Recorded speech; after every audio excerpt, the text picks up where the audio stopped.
السلام عليكم ورحمة الله وبركاته. فيديو النهاردة بيحكي عن الفنانة الجميلة شريهان.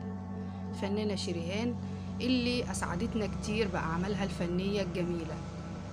الفنانة شريهان بعد عمل الإعلان بتاعها في رمضان أصابتها نوبة شديدة جدا من البكاء بعد التنمر على شكلها وعلى شكل وشها وإعوجاج بقها.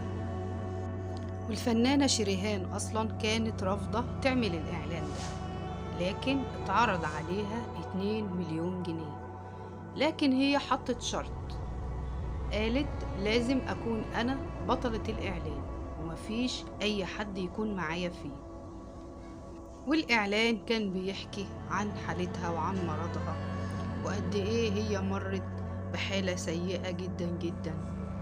والفنانة شريهان كانت هتعمل مسلسل جديد، لكن بعد التنمر واللي حصل في الإعلان ده هي رفضت بشدة وقررت ما تعملش أي أعمال فنية تاني. ما تنسوش تدعمونا بلايك واشتراك. والسلام عليكم ورحمة الله وبركاته.